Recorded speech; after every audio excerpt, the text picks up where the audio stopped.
প্রেমে ব্যর্থ হয়ে ঝালমুড়ি বিক্রি করে বাড়ির মালিক হয়েছেন গোলাম মোস্তফা। বেকার হওয়ায় প্রেমিকার বাবা বিয়েতে অস্বীকৃতি জানায়, তাই সাবেক প্রেমিকার বাবার কাছ থেকে শেখা ঝালমুড়ির ব্যবসা করেই বাজিমাত করেছেন ঝালমুড়ি গোলাপ। গোলাপের ম্যাজিক মশলায় মাখা ঝালমুড়িতে কুপোকাত দিনাজপুরের ভোজন রসিকরা। ৩৩ বছর ধরে দিনাজপুরের কাঞ্চনমোড় এলাকায় মুড়ি মাখা বিক্রি করছেন গোলাম মোস্তফা। আমার ব্যবসার বয়স ৩৩ বছর চলতেছে, আর্নিং আমার ১৫ বছর এই সার্ভিসে বিক্রি করছি, আর বাদ বাকিটা এই ঝালমুড়ি বিক্রি করতে চাই। বস্তার ভেতর থেকে মুচমুচে মুড়ি নিয়ে ঢালছেন বালতিতে, এরপর মেশানো হচ্ছে পরিমাণ মতো মরিচ ও পেঁয়াজ কুচি, সাথে বাহারি সব মশলা। মাখানো শেষ হতে না হতেই ঝালমুড়ি গোলাপের দিকে জনা দশেকের হাত এগিয়ে আসে। প্রতিদিন বিকেল ৪টা থেকে রাত ১২টা পর্যন্ত দোকানের সামনে ভ্যান গাড়িতে বসে মুড়ি মাখা বিক্রি করেন তিনি। অনেকেই মনে করেন এই ঝালমুড়ির সুনাম চারদিকে ছড়িয়ে পড়ার একমাত্র কারণ ম্যাজিক মশলার সুগন্ধ ও স্বাদ।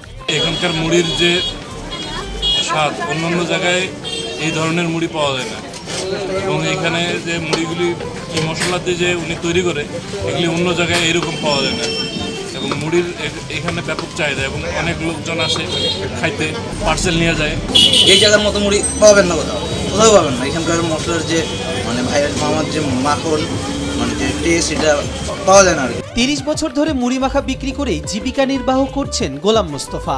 স্ত্রী, ২ ছেলে ও ১ মেয়েকে নিয়ে তার সংসার। ঝালমুড়ি বিক্রির উপার্জিত অর্থে ছেলে মেয়েদের করেছেন শিক্ষিত, সেই সাথে তৈরি করেছেন একতলা বাড়ি।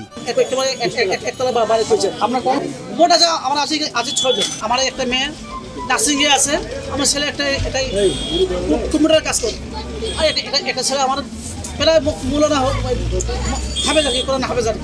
গোলাম মোস্তফার এই ব্যবসায় আসার পেছনে রয়েছে দারুণ এক গল্প।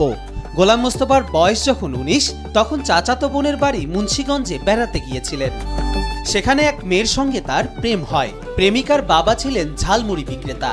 ম্যাজিক মশলার রেসিপি তার আবিষ্কার। তার কাছ থেকে রেসিপি শেখেন গোলাম মোস্তফা। এক পর্যায়ে পারিবারিকভাবে প্রেমিকার সঙ্গে আংটি বদল হয় মোস্তফার, কিন্তু দিন কয়েক পরেই মত বদলান প্রেমিকার বাবা, ভেঙে যায় বিয়ে। তারপর মুন্সিগঞ্জ থেকে ফিরে আসেন দিনাজপুরে নিজের গ্রামে। ভাইয়ের সঙ্গে পরামর্শ করে প্রেমিকার বাবার কাছ থেকে শেখা রেসিপি দিয়ে ঝালমুড়ির ব্যবসা শুরু করেন। তারপর আর পেছনে ফিরে তাকাতে হয়নি তার। এখন দূর দূরান্ত থেকে বছরের পর বছর মানুষ খেতে আসেন তার ঝালমুড়ি। আমি প্রায় ২০-২৫ বছর ধরে এখানে কাঞ্চন বাজারে এনার কাছে মুড়ি খাইতে আসি। এনার মুড়িটা আসলে অন্যান্য মুড়িওয়ালার থেকে একটা আলাদা ডিফারেন্ট টেস্ট।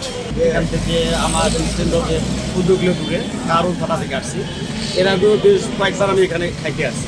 দ্রব্যমূল্যের দাম অধিক বেড়ে গেলেও গোলাম মোস্তফার সেই ঝালমুড়ির দাম রয়ে গেছে ১০ টাকায়। স্বল্প দামে অধিক বেচা কেনাতেই সন্তুষ্ট তিনি। ছোট্ট এই জীবনে তিনি চেয়েছিলেন ছেলেমেয়েদের মানুষ করতে, বাকি জীবনটাও তিনি সৎভাবেই ব্যবসা করতে চান।